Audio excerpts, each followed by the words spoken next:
Well, hello, welcome to Tuesday Talks with Craig. It's Tuesday, it's 12 o'clock, and it's time for Tuesday Talks. I'm glad you're joining me today, whether you're here right now or going to be watching later.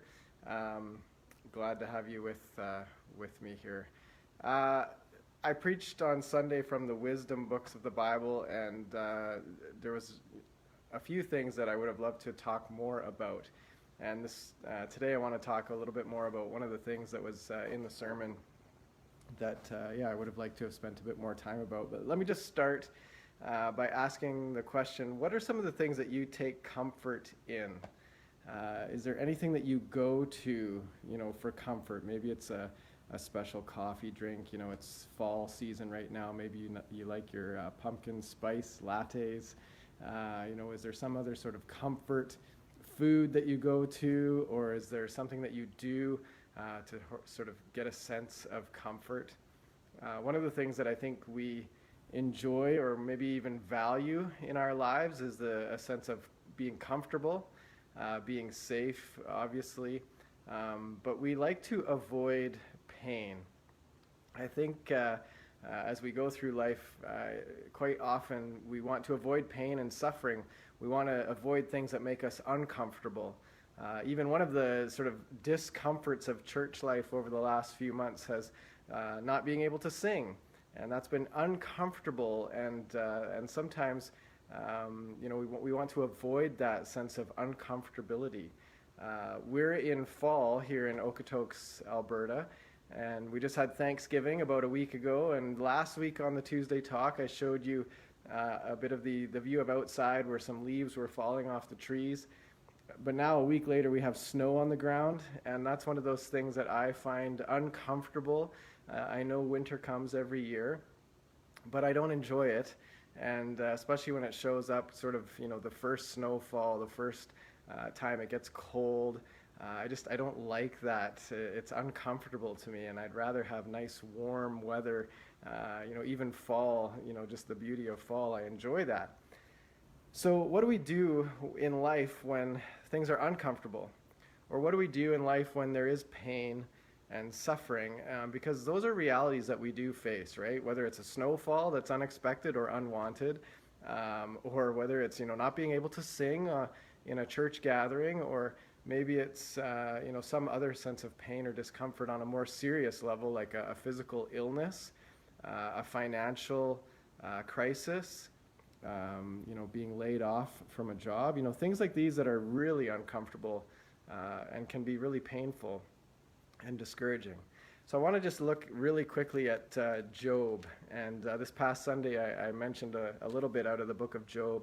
But the story of Job is a story of a guy who's a God-fearing man. He's described in Job chapter 1 as a righteous man, a man who fears God and shuns evil, a man who's put God first in his life, and as a result, God had blessed him abundantly. Job had children, he had a large family, he had herds and flocks of sheep, and he had accumulated all kinds of wealth. He was known as sort of the greatest man in the East in his day and age. He was the guy that everybody looked to as the guy who was living the dream, had everything going for him. Life was really comfortable for Job. And then things take a turn when there's sort of this heavenly courtroom scene where God's there with his angels, and Satan shows up and sort of makes this accusation that, God, have you ever considered that Job only fears you because of how much you've blessed him? And so God says, well, you know what, let's prove this theory. Why does Job fear me? And he says to Satan, you can go and sort of do whatever you want to him, but please spare his life. And so from that point on, Job is stripped away of his family. His children they all die tragically in a house accident. There's his flocks and herds and everything are stolen. All his wealth is taken from him. And then to top it off, Job is afflicted with all kinds of boils and sores on his body.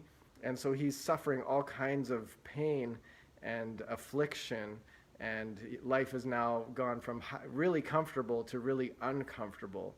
And the book of Job then is this journey of Job and his friends and his wife trying to speak words of wisdom to him and sort of encouraging Job that he must have done something wrong to justify all of this. And so the story kind of goes on. But it's this idea that Job's life, all the comforts of life had been stripped from him, and what was left. And at the end of the book of Job, there's this verse that just popped off the page to me, and I would have loved to have spent more time on it on Sunday, which is why I wanted to talk about it here today. But the last couple chapters of Job, God shows up and starts speaking to Job and sort of challenging him and questioning him. And at the end of this conversation between Job and the Lord, Job says this as he kind of responds back to God. He says, "My ears had heard of you, but now my eyes have seen you."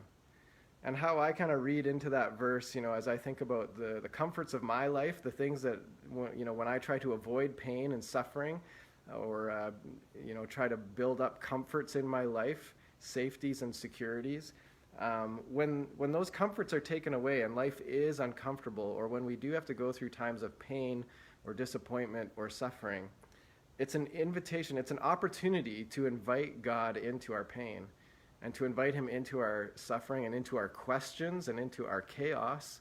And if we look at Job's life, here was a man who started out, he had everything, he feared God, and then everything was stripped away, but he didn't turn away from God. And at the end of the book, God shows up. They have this powerful interaction, and Job says, "My eyes had heard of you." This is Job 42, verse 5. "My eyes had heard of you, but now my eyes have seen you." It was because of Job's pain and suffering that he was led to a deeper encounter with the Lord. He experienced something more of God that he hadn't experienced before. His eyes had heard of him, his ears had heard of him, but now his eyes have seen him. What was sort of this more distant relationship with God has now become an upfront, close and personal relationship with God. And it was because of the suffering, because of being uncomfortable, that Job was ushered into this new realm of relationship with God. And so I want to encourage you today. There will be times in your life where you will encounter pain and suffering and heartache and disappointment and confusion and chaos. And much of the last number of months dealing with the COVID realities in our world and adjusting to all of that maybe has contributed to a sense of pain and discomfort and chaos and confusion. And I want to encourage you that in those seasons in our life, it's an opportunity for us to turn to the Lord, to invite him into deeper ways into our lives, and then to be able to say like Job, "Once my ears had heard of you, but now my eyes have seen you." So I want to encourage you that if you're going through a season like that, a day like that, a time like that today, where life is pain and discomfort and suffering, turn to the Lord and invite him in. Turn to Jesus and ask him to show up in the midst of it. And my belief is that if we follow the example of Job, that we will be led into a deeper relationship with him through the crisis, through the pain, through the discomfort. So don't give up. Keep following Jesus, whether life is going well and you can say you're celebrating on the highs and the mountaintops, or whether you're in the valley and it's kind of low. Keep following Jesus, because even in the valleys, in the low times, he can meet us there in very deep and profound and life-changing ways. So that's my prayer for you. If you're watching today or this week, later on this week, my prayer for you is that you will experience more of the Lord in your life in the difficult times and the hard times. And turn to one another and pray for each other, encourage each other in those times. So that's it for my Tuesday talk today. Glad you joined me. Hopefully we'll see you again next Tuesday. Take care and God bless.